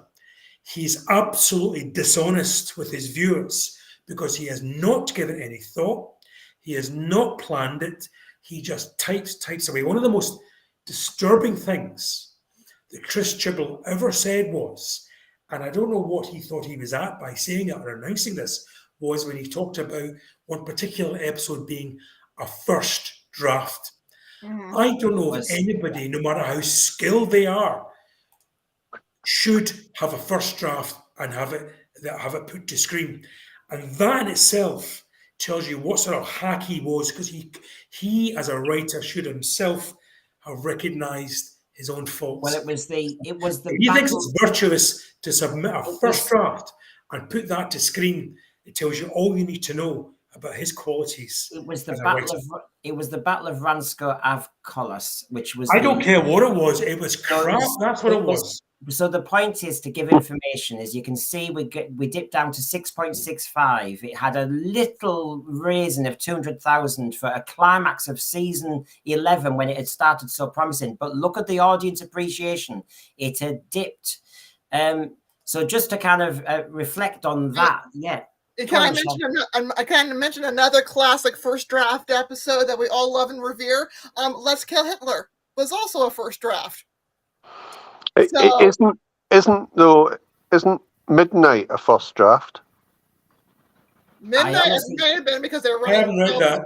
I've read that. Then that's the exception that breaks the rule. Yeah, but I think there's a number of things about that, which is that I don't think that was a first draft. I think that's Russell telling a bit of a story there. Yeah. Either way, if it was, someone like Russell Davis maybe could just get away with doing something like that. Probably not, and I don't necessarily believe it. But the hack that is Chris Chibnall to make a virtue out of the fact that he puts a first draft, and we're expected to sit and watch this garbage. Yes, and there's a big difference between Midnight, which is theoretically written to take over an episode which didn't work, and the season finale, which is what. Now, I'm gonna move us on. It's still the writing and it's still the show running, but it's bringing in a few criticisms from some of the panel and actually some of the thread. So I'm going to move to the next burning issue, which is the use of the historicals. And I know from the panel here, there's people who rated it and didn't. So the use of the historicals is one of the areas we're going to go in. And as we discuss the historicals, the worthy element here that he was trying to do, the other element we needed to discuss in relation to that is the political commentaries not necessarily being well written. So the historicals and the contemporary historicals, you could argue. So the next burning issue is that.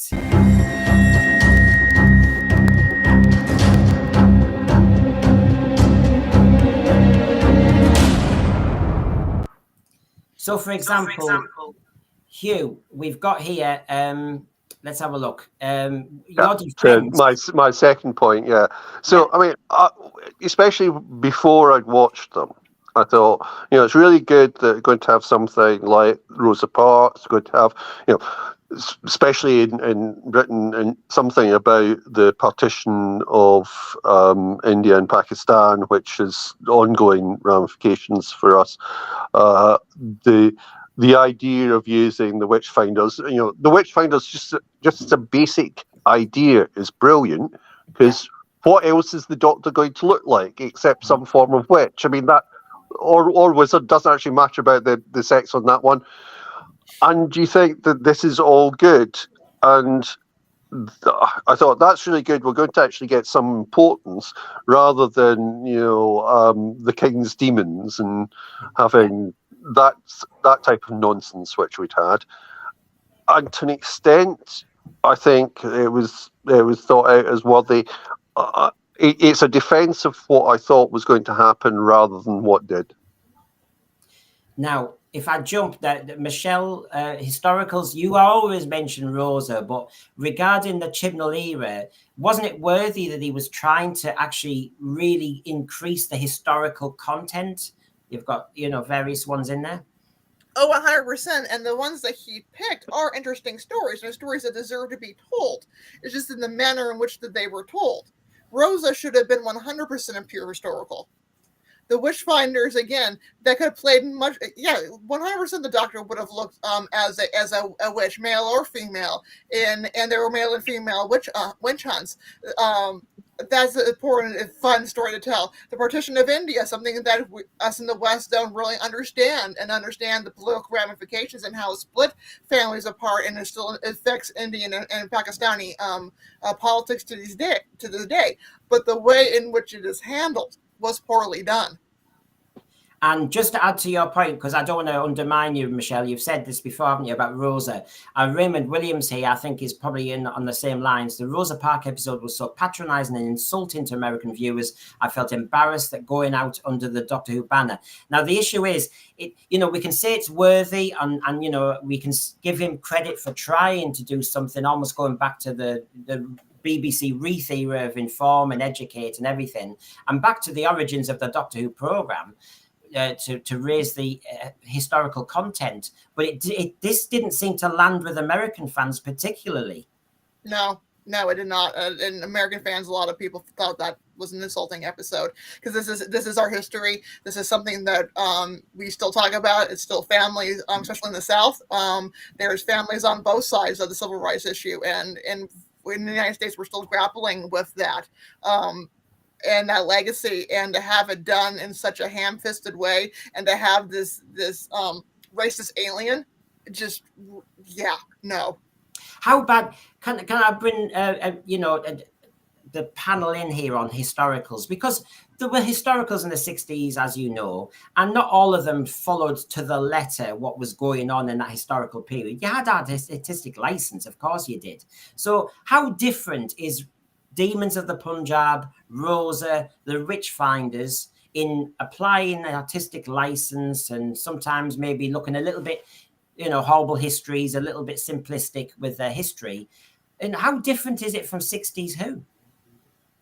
I think the main issue with that is that in 60s Who, I mean, you get sort of like the classic first ones, like the Aztecs, etc., where I noted in the comments that no historicals are actually pure historicals, and I mean, obviously that's true in one sense, that you've got a man in a time traveling box there, but I think they were trying to go, this is what Aztec culture was like. Whether they got it right or wrong, I think it was a reasonable attempt at it.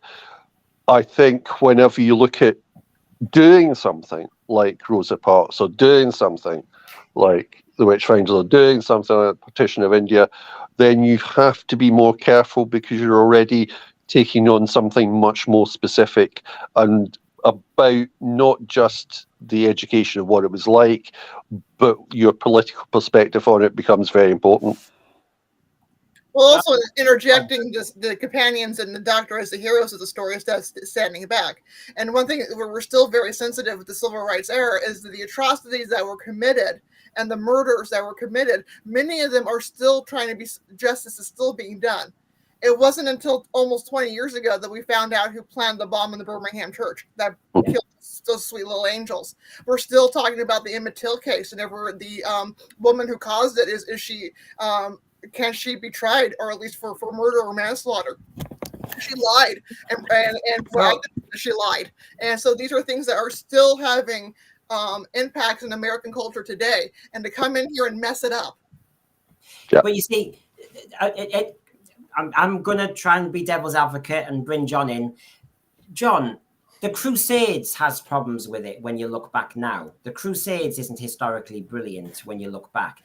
You could pick many stories from the, previous era that we can't laud and say was any different.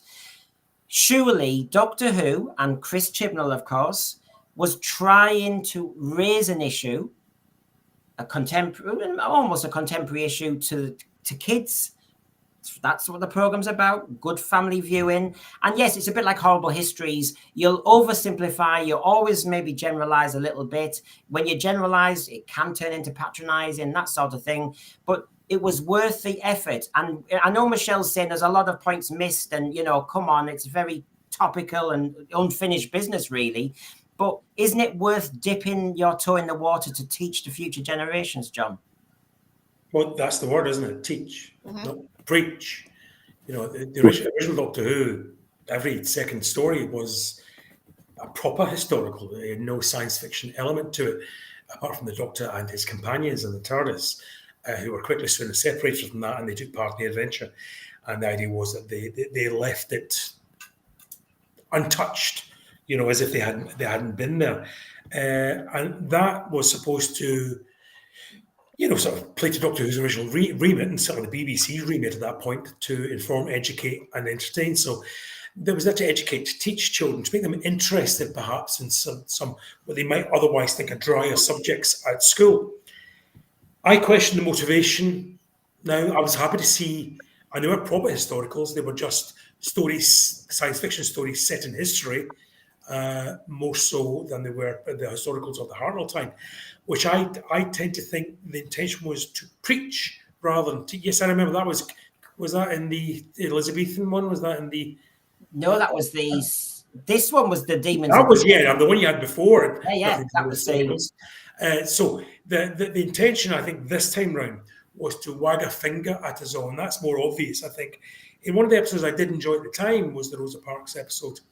But, you know, there was enough problems going on in America at that time in terms of race relations without Chris Chibnall and his cohorts having to invent a white male alien, put him down there and make him the big bad. It oversimplifies what was a very complex situation in history. And it looks like the virtue signaling that it is. My Doctor, I think Tom Baker would have sat in that bus with Rosa and cheered her on when she kept her seat. And I think that would have made much more sense to me than what ultimately happens, you know. So I think teach is fine, but the waggy finger preacher push, because let's not forget, at the end of Rosa, the action stops. Basically, the Doctor turns on YouTube, and we all learn what happens to Rosa Parks in the end. It is so clunky, so clumsily done. It's the work of a hack. And it's against the teaching manual. Don't do didactic. That end of Rosa was just ridiculous. Don't just do that. Now, Scott, you did raise the historicals, but you know, you were in defence a bit like Hugh as well, weren't you? So do you want to bring in your examples? And I did say to you, I said, Michelle's going to gun for you here. So go on, you explain your thoughts on historicals. I think in Rosa, I think the standout bit is obviously when the police came and obviously took Rosa out. The song will play then. Obviously, I think it's "Oh Stand Up" or something else, but it was like a stand-up song, and I think like she stood up for everything what she could do. Then obviously at the end, obviously the video what Doctor showed, she got the medal off one of the presidents, thing in the mid 2000s, and obviously when she stood up, I think. Before the police came, she said, "No, I'm not going to move." She, I can't even describe the episode anymore. It's really brilliant, and I can't. Yeah, I know people. What Michelle said, it's a bit different, obviously, for Americans to see their own history, and what I was going to say, yeah. All right. Well, while you're thinking of that, I will say to Michelle that you've got enough Hollywood movies that make the British history rewritten as well. You know, I mean, historicals are problematic, aren't they? Because Hollywood. And they were accurate showing their rest, and that's how it happened. I mean, she did. It was a moment of grace and beauty and bravery, the way that she and how she handled being arrested. So yeah, that was accurate. But there's there's enough problematics in the episode, like Graham wishing that his African American wife could be there. They would have both been murdered for having an interracial marriage in 1950s Alabama. They would have been both killed for that. And to not discuss that was against the law. But while you're close to it, obviously, because it's your society and you know what you're talking about, Scott in Britain got a lot out of it. Which, you know, this is the thing. I know when it's I mean, if they did the history, yeah, no, and I guess you get a lot out of Blackadder as well, but it doesn't mean it gets historically accurate. So what are you doing? Is the intention to teach, or is it to preach and say, isn't racism bad? And that's what it's just so clunkily and clumsily done. And if he got something out of it, I'm not saying that he's wrong. God bless him. That is his position. If it makes you want to learn more, that's an excellent example of a historical being done well. But when there's enough problems in it that people are going to say that is legitimately what happened. It's like the Bridgerton effect, where people are now thinking that certain groups were rising above in the aristocracy that they weren't, and we need to talk about why. That's happening. Instead of having this cherry view of history. I know, but it's a bit like when you watch one of those Second World War ones. I've forgotten the name of it now, where basically the Americans apparently, they sorted out the Enigma codes. No, they didn't. I know. And we could rant about that and say, oh my God, historical inaccuracy. But the story in itself was telling us something important from the Second World War. And I suppose, Scott. But those same things aren't planting an alien in the middle of it and making it look as if, the reason for, look at this bad alien racist. They didn't have to do that. There was enough racism there for them to make the point. And it's disgusting, and they have no excuse for it. Absolutely, So if anything, they absolved the white population of Alabama by having this alien placed down there who was basically a moustache twirling villain. Yeah. It was garbage. I agree, and we have said it I can't remember what thread it was before. We have discussed this, haven't we? And we said it let the human race off by doing it that way, and then you missed the point about racism. That's what hacks do. They just write any old nonsense. I think this comes back. So just to sort of like say the crossover between what Scott and I were saying, I think there is a valid point to trying to do difficult historicals where you've got something which can trigger off someone watching it and thinking, I want to find out more about that, and sort of like the way that it was done at the end of the Rosa Parks episode seemed clunky to me, but there would be easier ways and simpler ways of doing it. I applaud the ambition. It's just what actually happened after it was not up to that ambition. Now, can I raised as a burning issue, and I'll be interested in what the thread says as well as the panel on this one, because I said not just the historicals, but political commentary. Because, Doctor Who's always dabbled in it a bit, but hopefully been written by decent writers. Green Death had the different layers there. We've said that before, Curse of Pelid and everything. But we all remember this episode, don't we? Oh, God. Yeah? And the main villain in this, of course, was another American trope. Raymond Williams in the thread, please get back to us about the, how you felt about Americans being, it was Donald Trump-esque, wasn't it, Michelle? Yeah, I mean, it was blatant. I mean, it was blatant. I mean, I don't have a problem with political commentary that I may not agree with, as long as it's done well and it's creative and it makes you think. And this was just so pandering, and as they call it in the United States, it's called Trump derangement syndrome. And just while we're talking about the American element, etc., hello timescales, it was never the BBC's place to turn real American history into a sci-fi drama. As an American, I was offended by Rosa. Just to kind of reinforce what you were saying earlier, Michelle, you've got fellow Americans, Raymond Williams, timescales, all saying that. But what I'm fascinated by, it doesn't have to be just an American on the panel to talk about this. I mean, I'm aware with UNIT years with Pertwee, we had the upper crust establishment always look like stiff upper lip idiots in London. And now it seems that the trope is we have these American Trump-esque villains.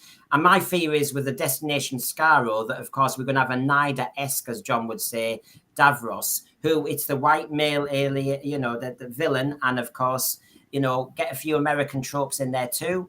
Isn't that racist? I wouldn't say it's racist. It's maybe a little prejudiced, but not necessarily racist. Or xenophobic? xenophobic. Yes. Yeah, and also it's just relying on tropes for Yeah, discussion. you know what it is? A little bit of truth to certain things about how Americans are like, and yeah, we are brash, we are sometimes obnoxious. I mean, there's jokes about the ugly Americans going to foreign countries and why we can't have nice things. But it's when you relay on stereotypes to the extent that is the entire character, it shows a unoriginality or talent to ride deeper. Yeah. What you do, you get character is there's no nuance to that character. It's lazy hack writing. I sorry to keep saying hack, but that's what it is. There's no other way of describing it. It's just lazy writing. There's no other side. It's a compliment to call it one-dimensional.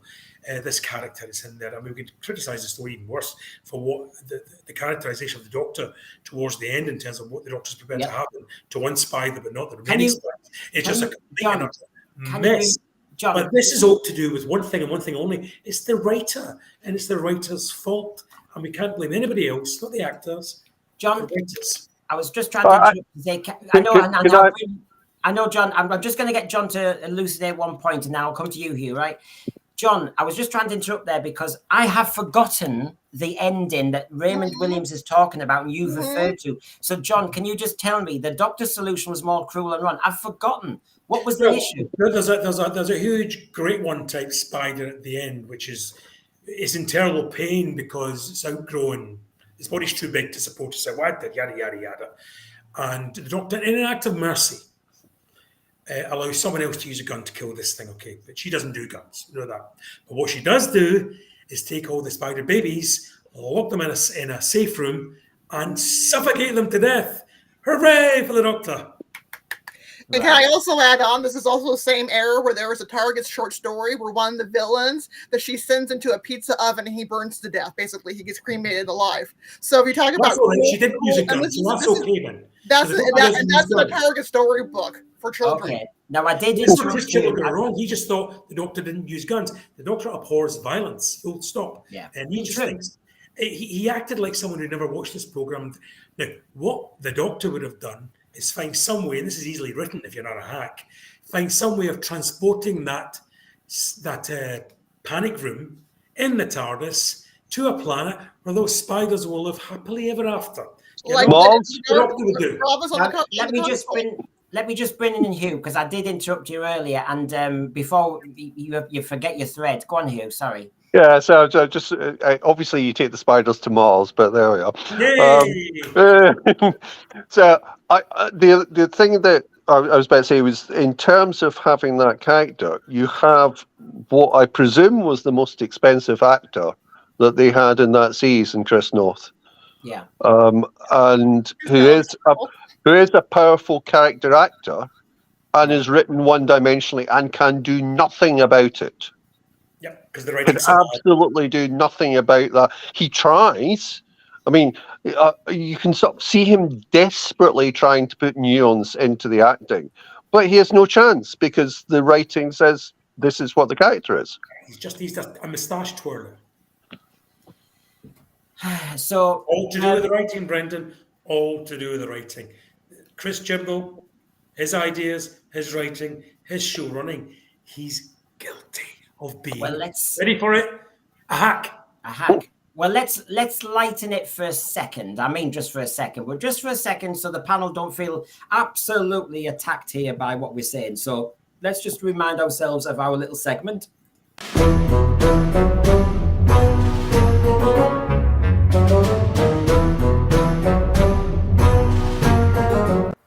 Well, we are talking about this era, so I'm not going off this era. So I'm going to challenge everybody. Remember, Antiques Roadshow is when, like Antiques Roadshow, like Repair Shop, we say, what would you bring back? And I mean from Chibnall's era, trying to get some balance there. So let me just show you the slide in full, everybody.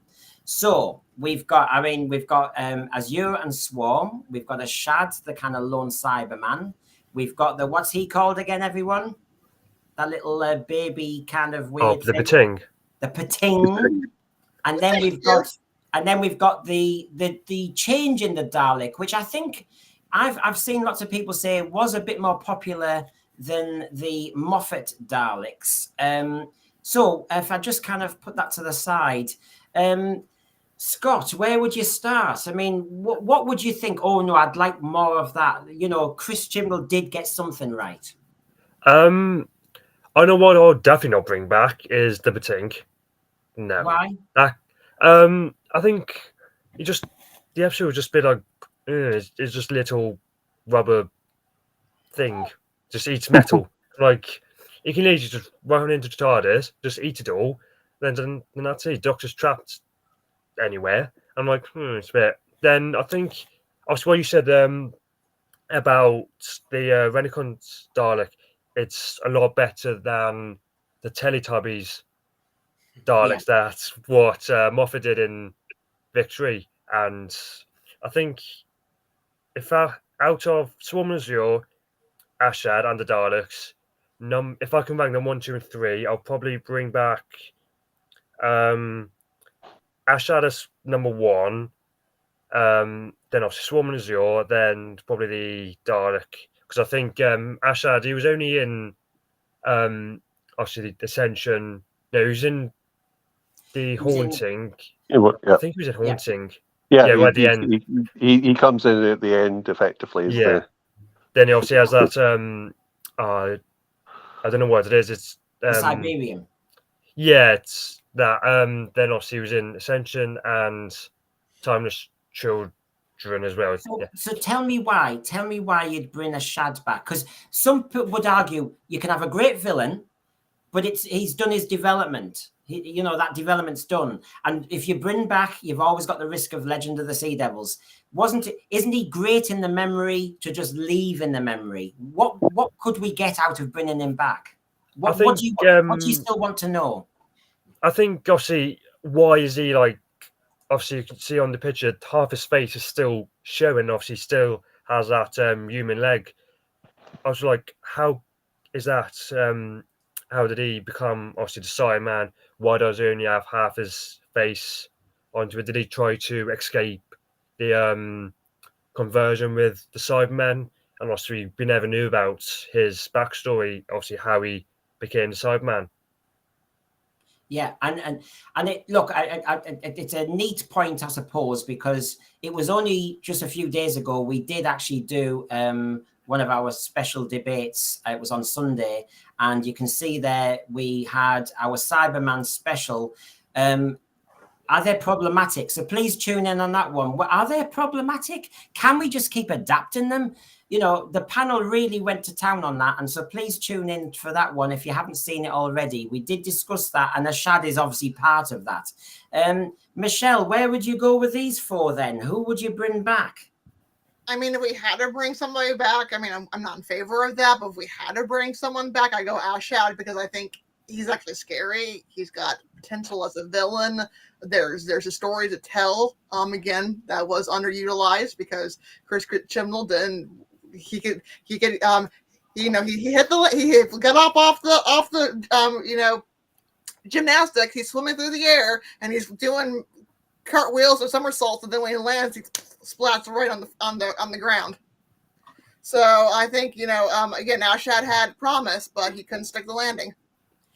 And I was arguing in our Cybermen show. I said we were discussing whether all the Cybermen should be the same, like the Borg almost, or whether, like with David Banks and different actors, they have identities because they're all different people. And of course, Ashad falls into that category. That out of all the cyber race out there, this is an interesting character, and 2 of you have kind of shown interest there. John, where would you go with the 4 characters here?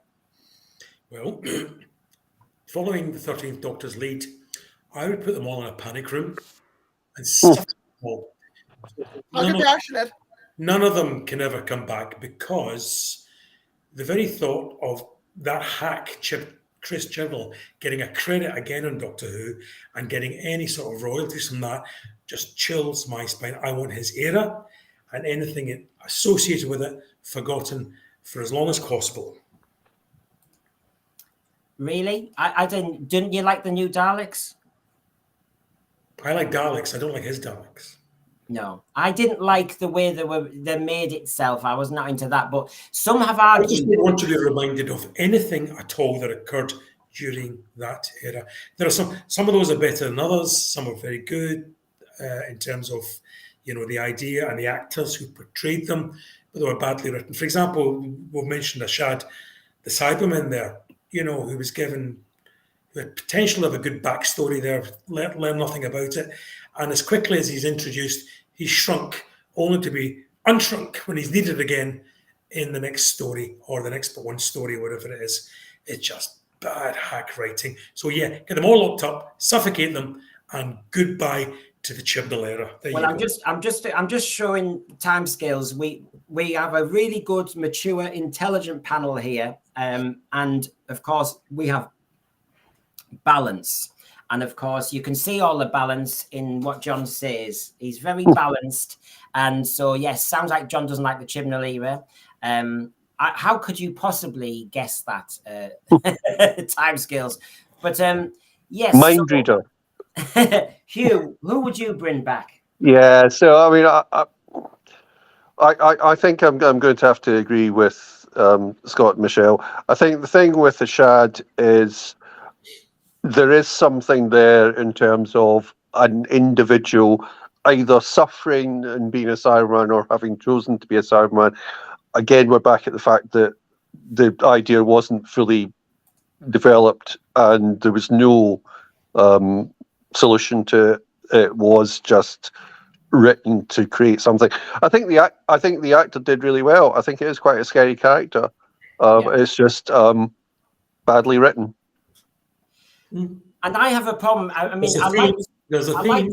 In some ways, I like Azure and Swarm, but I can't stand this Eternals thing. I really struggle with this godlike character in Doctor Who. I really can't stand it. And, I need to see faults. I need to see flaws. I don't want this kind of overview. It's lazy writing, actually, to just say, look, there's a Doctor Who universe and I suddenly invent something that's higher again. I always hate that. Have them within the world and, that there's limitations, obviously. And also, you create 6-hour-long episodes building up these characters and the threat that they pose, and they're disposed of very simply, very quickly, again, because nobody, this hack of a writer hasn't thought it through where he wants to go with this. And you know what? That's an insult to the viewers who invest or have invested. We've got no universe. We've got no universe left, apparently. Yeah. So there are a lot of things, and I know what we've said in the panel. Let me throw one or two out and just see what tidbits you want to discuss here, right? So if I said to you about the Chris Chibnall era, for good or bad, the use of the sonic screwdriver, because I found it was overused and she had not been directed. Jodie Whittaker, if you're the director or the producer, you need to have a little word saying you don't treat it like a Harry Potter wand. And also, don't write it in every blooming scene where she just waves it and it can smell the grass. And if it does this, it tells her. I don't think we can blame Jodie for that. I'm sure she was directed to do that. Well, that's what I was saying. This thing's ultimately about merchandise. It's about merchandise. And they want that thing on screen as often as possible, as long as possible, in the hope that they can sell as many units as possible. So it's become, as you're right, it's a magic wand. Get rid of the thing. Get in a pterodactyl and get it burned. Scott, I bet you bought one, but did you think, God, he was aiming at your market? Isn't this wonderful? The use of that sonic screwdriver. And I bet you love Harry Potter, so you thought this was amazing. I've been watched 2 Harry Potter films. I loved the first 2 because I know I was forced to watch them because obviously back in school. I think obviously her sonic screwdriver, she obviously made it. Every other Doctor, gosh, you got, I think, Matt Smith's and Peter Capaldi's, obviously, they're both of them. They were made by the TARDIS for their Doctor. And I think it should have been the TARDIS who should have made the Sonic for Jodie. But obviously, I think in Classic, I think, obviously, John Perry, Tom Baker, and Peter Davison had, like, similar, like, Sonics. I think they only... I think 4 and 5 they had. I think there was like a little white circle around the middle of 5, so it was quite similar, but yeah, it was obviously the Doctor changed. Obviously, I think at the end of John Pertwee's, you could see it just changing. So just like it changed to his era, and obviously carried on. Then I think in but didn't one of the didn't Scott the sonic screwdriver in that in was it in the Chibnall era where, as it was said in the margin, I'm not actually saying this myself, Real Super Doctor says the sonic became part of the TARDIS toolkit. Didn't the TARDIS create it as the sonic for the Doctor? In Jodie's, I think it was the first episode, she made it out of Sheffield steel, and She did on that, Yeah. oh, it was like the crystal of Tim Shaw's crystal. No, it was like his, I don't know what it was. And obviously she plucked it out, blah blah blah. Then I'm like, when it came out, I was like, okay, she made it. It's okay. Then like in the Starbeast, obviously Dave Tennant's new one, he literally just pulled it out and that was it. But I think there was a deleted scene, him literally pulling it out. I was like, oh, I've got a new one. Then he uses it. So nobody's defending the use of, well, I mean, if we went back to the very beginning, Hugh, one of your kind of criticisms was the writer didn't understand the character and doesn't understand Doctor Who, and of course the use of the sonic falls into that, doesn't it? I mean, yeah, I mean, this is this whole thing where you can get why it's used. I think, as has been noted in the comments, Russell Davies uses it far too much as well. Stephen Moffat moved to trying to have glasses and stuff like that. I think it's one of those things which you should say, I will not use the sonic screwdriver unless I have to, and if I have to, I'm admitting that I can't write. Yeah. Well, also it was designed poor. I mean, there was a cover of one of the Doctor Who magazines, and it was the exterior cover. There was for that you ripped off, and then you had another cover under it. And she's standing there holding it, and you could actually see the manufacturer seam on it. That's so badly done that they actually, and they didn't even bother to Photoshop it out. That you can see that it was the prop one that she's using, and it was a badly manufactured prop one because you can see the seam line. Now, John, we always talk about DWM, the magazine. Have you? I assume in the preparation for this program, you read that Chris Chibnall's Doctor Who years and the propaganda about those years all over again? Because wasn't the problem with the magazine that it has actually kind of leaned into a kind of propaganda about the program? Really, I did read it, and I won't tell you where I read it. It came in useful afterwards. It did. It became very common, the in-house magazine, and unfortunately, there was one. I'm trying to remember. Was it the first or the second season of Chibnall? Now, back in the day, Doctor Who magazine took 2 or 3 pages to review one story, and yet they reviewed a whole season over 3 or 4 pages. Yeah, and it stood out like a sore thumb to me. So each story of this 10-episode season had about 2 paragraphs to it, and that told you all you needed to know. They couldn't really find anything positive to say, so they truncated the whole review to a season and over about 3 or 4 pages with huge photographs as and well. They actually blow the font up too. Sorry? They blow the font up on the articles too. Yeah. Back and look at it. Some of these articles. They can barely find the space to find anything complimentary to review this. So rather than say anything negative being the in-house magazine, they just foreshorten the whole thing. But yeah, it was during this particular era of the show that I came very close to stop buying the thing. The only reason it stopped me doing it is I have every single issue of this magazine. I am one of its stalwart supporters. I've been buying it since it first came out as Doctor Who Weekly in 1979 at 12 pence an issue. And it was this issue, and it was this era, this showrunner, this hack of a writer running this show that almost made me stop. And the only reason I didn't stop was because COVID happened, and I felt that I owed some form of allegiance to Doctor Who magazine to support it during this difficult time. It got better afterwards. It's not back to its peak, but I don't know if the Chibnall era and the virtue signalling that's come with it has in fact dealt a death blow to this magazine from which it might not recover. Or to the series also.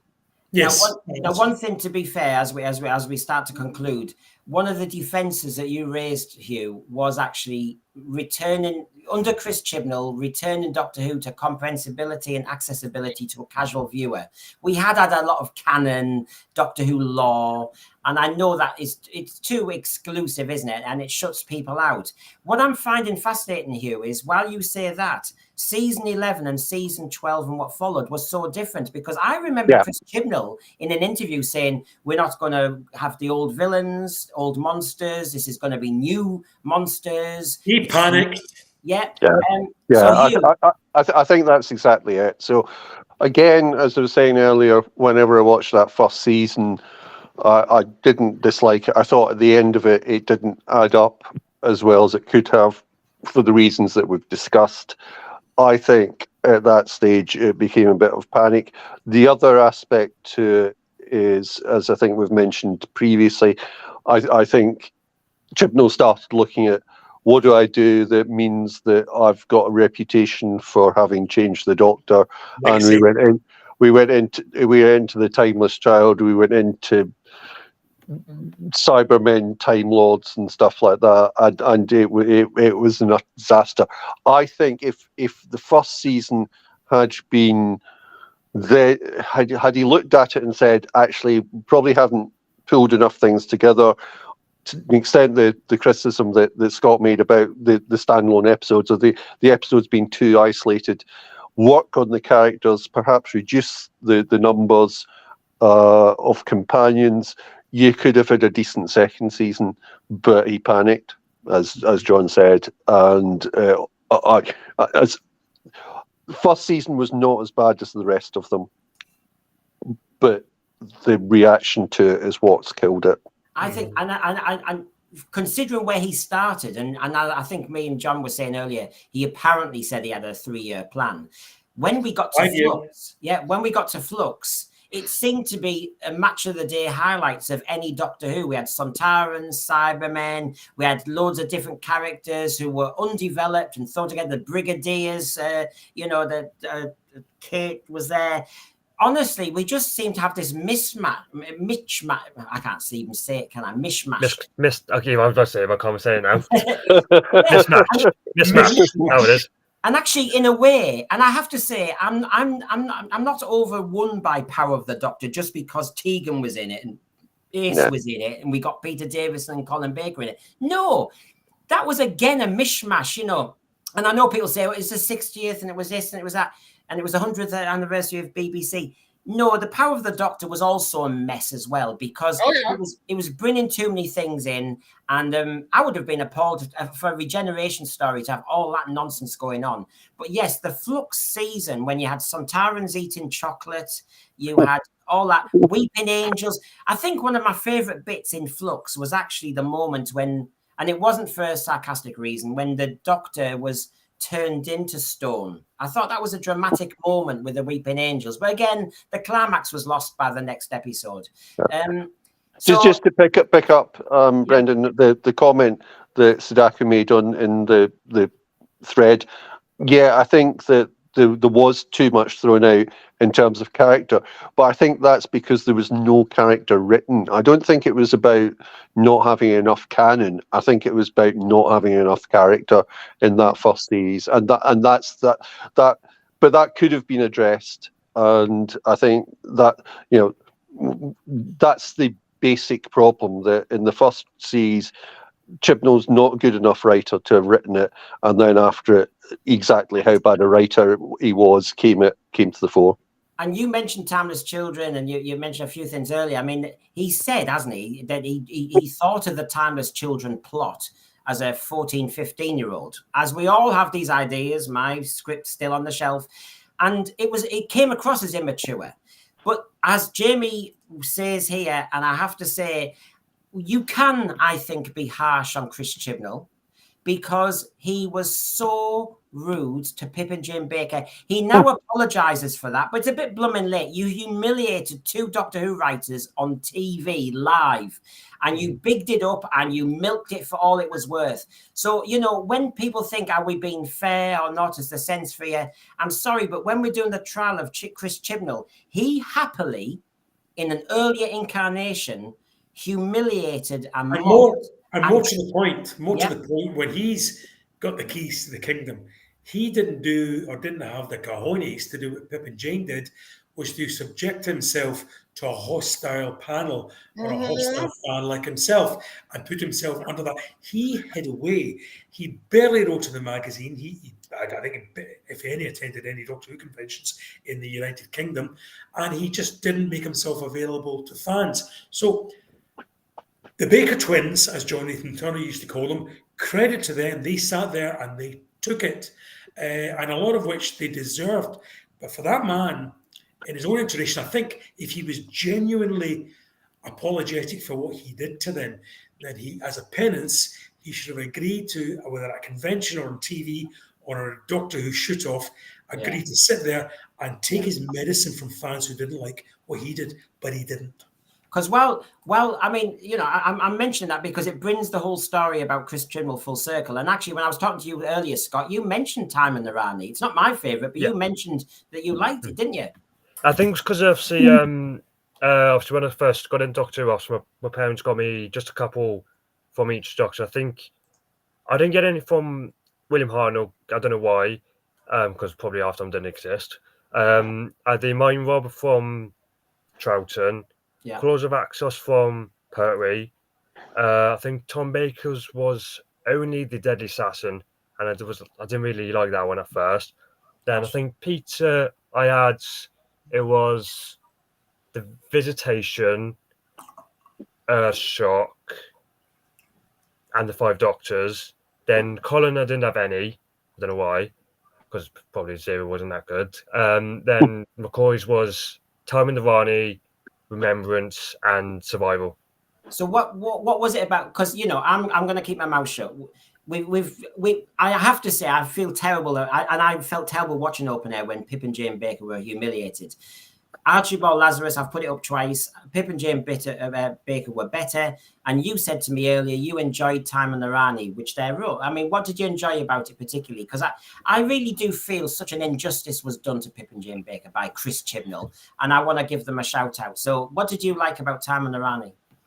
I think because obviously, if you look at Colin Zero, is like a bit like dark, and obviously as his first story aired, he was strangling his companion. Then obviously if you pop over to McCoy's, it's a new Doctor. McCoy is like an energetic person anyway. Yeah. And obviously he's literally his first scene, he literally jumps off the table in the Rani's, I don't know what it was, and he says, okay, where am I? And obviously you can see he's energetic, come straight forwards, you can. I mean, I just wanted to give them a mention because, you know, fair dues. I just think when something goes, it's a bit like this program. It's in the ether forever, and the humiliation of them is there forever. And I'm sorry, you can apologise, you know, 20 years later, but it's done, and they've died sadly. And you know, sorry, not good enough. And yes, as Raymond Williams says, you know, in those days, and never mind Hack, John, they had to write fast. We all know Malcolm Hull contempt sticks with war games and all the rest of it. You know, they weren't the best, but there were 2 people trying their best, and that's what counted. And I've always loved Time in the Rani because I've said before, Time in the Rani is like Doctor Who made by Aaron Spelling. You know, it's all big shoulder pads and camp nonsense. And provided they only do it once, that's fine by me. Yeah. And as Cinnamon says here, and yes, good to remind us here, Pip and Jane Baker had to fix some of the blooming mess when Robert Holmes he died, didn't he? And then Eric Saywood's fight with John Nathan Turner and all the legal ramifications. Pip and Jane Baker came in, and they weren't allowed to see how Robert Holmes was going to finish it, were they? They had to come up with a new script. It was must have been terrible for them. Well, they did it. They did the Ultimate Four, and I enjoyed Terror of the Ver Voice. But actually, I suppose my favourite of theirs was Mark of the Rani. I like that story. So yes, Pip and Jane Baker, you're not forgotten. You were, you wrote some decent Doctor Who, and yeah, and you didn't deserve that. So the trial of Chris Chibnall is almost concluded. We've covered our indictments and we've covered our defences, if there were any there. I think along the way, Michelle, we have actually said that Flux was maybe a mess because of the lockdown restrictions. Oh yeah, I wouldn't. Yeah. Yeah, but then a good showrunner, surely. You've been too kind to that. But a good showrunner would have... Not the writing. The writing was awful. Yeah, no, but I was just about to say that a showrunner cleverly would have thought, instead of a 10 or 8 episode season, because he's only got 6 because of all the restrictions, dial down your ambition. For God's sake, don't throw in even more characters, because then it just looks so silly and loose. I'll give him credit for keeping the show going when a lot of shows were going canceled or were not on the air. So I'll give him credit for keeping the show going, but how he handled the actual storylines, no. Yeah. But the fact that he kept it on the air when that whole industry was suffering. So, with our trial of Chris Chibnall concluded, and I think I was right. Was I right to prejudge and put him behind bars? Yeah. Could I just say, I'm now putting on, instead of the black cap, the purple berry, which is the only thing I've got to hand to pronounce. There they are, the purple berry of doom, to say that Chibnall, in the opinion of myself, as well as John, is a hack. So there we go, and I have to say we've gone prettily full circle. I do like the fact that we've got, Crimpling mentions Mark of the Rani was his favourite one. Mark of the Rani for Archibald Lazarus. We're bigging up Who. We do love Who, and I think me and John were saying, we watch it, we love it, we want it to survive, we want it to do well. Now, and yeah, Crimpling, Flux look good. Throw away the key, says Cinnamon. Go direct to jail, says Peter. Archibald Lazarus interested in the purple berry there. And look, that was our conclusion. I think he's going down for 20 odd years, I think. No. He shall be taken from this place. All right, yes. And know where he's going. And no parole. Something like that. Just a quick reminder about our next Sunday show. Sunday, 7 p.m, everybody. Oh, yes. Now, if you think, you've got a bit negative sense for you, well, no excuses here. And I'd like a full thread, and I'd love you sending us our suggestions and your thoughts. Why the hell do we watch this program then? Why do we watch it? What do we love about it? As I've always used with my analogy, I'm a Middlesbrough football fan and we lose a lot. Why the hell am I paying a season ticket? Because you actually... being a fan, you stick through it all. You see managers come and go, coaching styles, football styles. You stick with it because you're loyal, and there's something more that keeps you going with it. Doctor Who's the same for me, and I'm sure it is for the panel, because we survived the Chibnall era and we're still here. And of course, on Sunday, it's a damn good excuse for us to say, why did we find the program? What did we like about it? What more made us fans? What makes us love it? What made us survive in school when people were taking the mick? Why did we? So please tune in on Sunday, because we're going to do a love bomb on Doctor Who. As Mark Gatiss would say, a love letter to Doctor Who. It's all about loving Doctor Who, because we've stuck with it. Some of us, well, I haven't stuck with it for 60 years, Scott. Don't look at me funny. But some of us have been there for a little while. And why did you go on a dodgy little day? Let's just remind ourselves, you went and location shooting, didn't you? Give us a tidbit for all those who stuck with us. What did you hear them say in the location shoot on that day? Tell us about the new series. Give us a 1 minute worth. Go on. The only things I could make out of where we were standing, I don't know if they were rehearsing or just doing a little bit. One of the main characters, I think it's one of the side characters, the woman ran out and she was looking at something in the sky. It was like a massive green, it's like a green screen, but it's like a black screen. It's like that tar was on the corner of the diner. She was looking at that. Then she was saying I can't remember what she said. And then obviously another character came behind her. Yeah. And then he literally ran right in front of her. So I'm like, okay, is that... Then if you look at the Penarth, the few days before filming, he was running as well. So I'm like, okay, does that carry on to So obviously from the Lemster filming into the Penarth filming, and I did see on the, what day was it? The Wednesday filming, they were like right the back of the diners there. They were like there. They were looking up and saying something, but I couldn't really make out what they were saying. So I don't know if they were looking at like a flying villain but they were definitely saying something about something. They were. Right. Well, go on. Go on. Give us the last one morsel of the new series. Apparently that you heard. This is an actor. Is bit. Oh no, he's not. He's like an actor, but he's like an extra.